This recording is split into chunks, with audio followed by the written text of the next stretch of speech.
Well, this is the beginning of the budget session, and the session is important not just because the general budget is going to be presented, because it's on the threshold of important battlegrounds states. For example, Uttar Pradesh, Uttarakhand, Goa, Manipur, and of course Punjab. So what happens in these states spills over to inside Parliament. I'm Pallavi Ghosh, and my this week's One Take asks this question, that while the Parliament is going for a new look, is the format also changed? Have our MPs started behaving differently? Yes and no. You know, I've covered Parliament for almost over a decade. I have seen different kind of politicians who've kind of worked here, who have interacted. And for example, Lalu Prasad Yadav, Mulayam Yadav, also Sonia Gandhi when she was much more active. And in fact, the former Prime Minister Atal Bihari Vajpayee as well. One thing which comes across as very glaring and which is very stark is in terms of the style of functioning of the MPs. I think a big difference, of course, has been made with the advent of the social media. So a lot of our MPs over here are very, very quick and are giving updates on the social media. And they're very colorful updates at times. But you know, more than that, the change is in the style of interaction.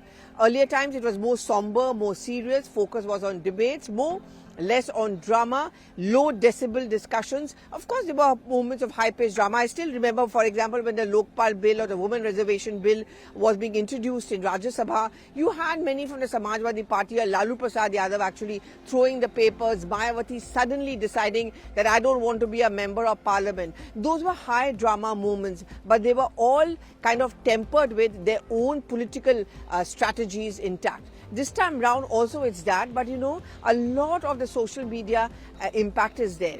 You know, no longer do our MPs have to wait for, say, a Lok Sabha TV or a Doordarshan or television channels to beat. The response or the transmission or communication is almost instant. All they have to do is sit here, come out, and they start tweeting. If you remember, recently there was this picture of Shashi Tharoor with many of the women MPs over there, cutting across party lines, the Trinamool Congress, then there was Supriya Sule from the NCP and so on and so forth.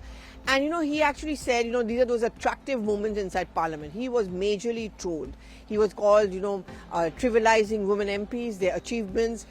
That's exactly what the slice of Parliament is all about. Okay, this time round, what we are focusing in are the so-called stars.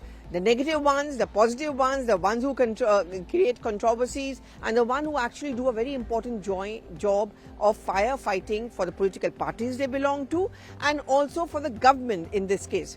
Now, I'm remembered of N. Shivaprasad. He was actually a member of Parliament from the Telugu Desam. Unfortunately, he died in 2019. He's actually a doctor by profession, but he always wanted to become an actor. You'll see those pictures of him, you know, every day he used to come inside Parliament. He would actually protest majorly against the bifurcation of Andhra Pradesh into two different states. And what was his form of protest? Well, differently he used to be coming attired. One day as Lord Ram, one day as, you know, a local deity, one day as, you know, a local leader. And, you know, they were very colorful outfits. And in fact, when we would come here to Parliament, we would actually wait to see, okay, what is he dressed like today?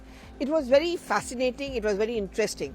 But behind the fun dressing up style was actually a very serious political messaging he was trying to send back to his constituencies and to his voters that, look, I am raising your issue against the bifurcation of Andhra Pradesh inside Parliament in one of the most colourful manners, and something which actually caught the eye of not just the cameras but also the people he was trying to convey it to. This is one example about how, you know, politicians often try to grab attention to make the political point. As to who are the firefighters, stars, let's begin with political parties. The BJP, which is in power at this point of time, of course, the biggest of them all is the Prime Minister. The Prime Minister sits just right behind where I'm standing now. That's where his office is. And he's huddled in a meeting even when the Parliament session goes on inside his room. Now, many would say that why is he not inside Lok Sabha and firefighting from there? But actually, the firefighting begins early in the morning at around 10 a.m. when he comes in, where his battery of ministers are with him. Piyush Goyal is there, the Parliamentary Affairs Minister Prahlad Joshi, all of them are with him. And, you know, that's when the firefighting begins. Among the stars, of course, when the Prime Minister comes inside the Lok Sabha or Rajya Sabha, he is the star because of the fact of the position he holds. And as far as the opposition is concerned, his mere presence gives them an opportunity to hit back back at the BJP. His absence also gives them an opportunity, because I remember at the end of every session, you have opposition political parties like the Congress or the TMC actually asking, where is the Prime Minister? Why is it that when important issues are being raised by us, he's never ever around? So there's politics both on the absence as well as the presence of the Prime Minister. Now, when we're going to talk about the BJP, we're talking about the firefighters. Well, almost everyone, because the BJP style of working is very different. Everyone is trained not to be a captive of the position they hold. So if they're a Minister of Parliamentary Affairs, he's not the only one who's expected to firefight for the government. It depends on issues, it depends on opportunities. So you have a Smriti Irani suddenly standing up. I still remember when this entire issue of JNU was very much alive and whole Dalit issue was there and the Congress was training its guns on him. Remember her big speech where she actually took on Mayawati. She also quoted Mahishasur, and when she was talking about JNU, and she said, "Main apna gala kaat lungi," and Mayawati stands up and says, "Okay, fine, I take you on." So that kind of a banter which went on between the two of them, and it was a heated one, and both of them happened to come from the state of Uttar Pradesh. That was a firefighting Smriti Irani, which she often did earlier also. She does it now also for the parliament, for the government, inside the parliament. Of course, Piyush Goyal, troubleshooter, also the leader of the House in Rajya Sabha. Those are those important leaders who actually grab the eyeballs. And when you think of, the ones who are the stars or the ones who stand out in Parliament during the Parliament session, these are the names who come up. But I would say over the years, over the months, it's actually the opposition which is now trying its best to grab its attention. And the reason, according to the opposition, is their claim that they are actually being outed out, how they are being ignored.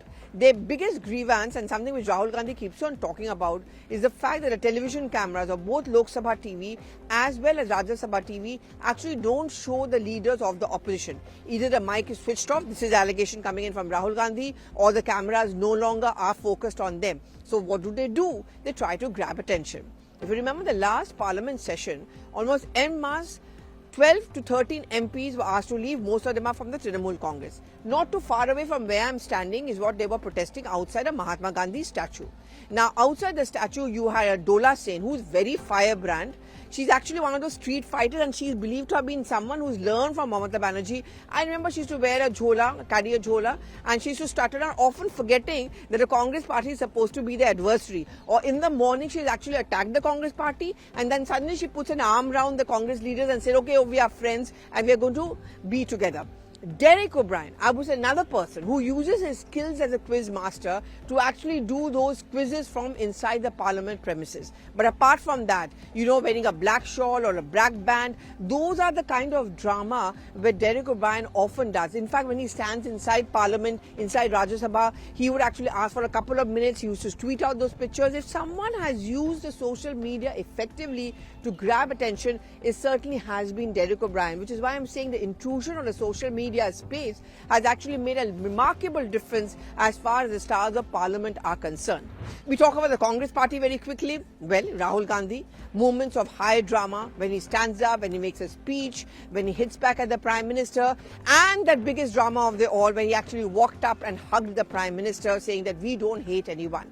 That also got a lot of strong reactions. Many found it unparliamentary, against the decorum, because he's the Prime Minister after all. But that's what our politicians are learning, because that was immediately captured by the cameras. Memes were made. It went viral on every social media platform. And I think that's essentially the game plan of many of these politicians. Now, the Congress party's style of working, again, Shashi Tharoor, he uses the social media effectively, and he certainly happens to be the star. In fact, where I'm standing, when Shashi Tharoor comes out from one of these gates, I do find, and now of course because of COVID restrictions, we don't find too many visitors over here. But if there was a beeline for anyone, it's always been for Shashi Tharoor. The younger people, the probationers or the civil services, they all want to click a picture with him. He's also effectively used the parliamentary proceedings to make his political point back home, certainly in his constituency of Thiruvananthapuram. Owaisi is another person which comes to mind. He walks it down. He actually parks his car, which is not too far away from where I'm standing. He walks it down. He knows that everyone is watching him. Because of his height, his baritone voice, he uses this little walk from the parking space to going inside Parliament to make his political points. And at every point he takes a dig, not just at the BJP, but at the other opposition parties for calling him a vote katua, and he keeps on giving those instances. You know, I'm more focusing on the present because the past had some very brilliant members of Parliament. I mean, those age of Lalu Prasad Yadav, Mulayam, that is a thing of the past. That's a part of the political history. But in recent times, this is what is now being used effectively. You know, the first few days of the budget session are relatively quiet because the budget is being presented, the presidential address, and then the hangama begins. And more the hangama, the more the drama. Do give in your reactions. Do you have some more names in mind? Do give your response on a social media timeline. All I can say when I wrap up is that it's still interesting times inside Parliament. It's very difficult for the Parliament to detach itself from the politics outside on the streets. And every time there's an election around the corner, the drama or the decibel content certainly increases inside Parliament. Thank you so much for watching.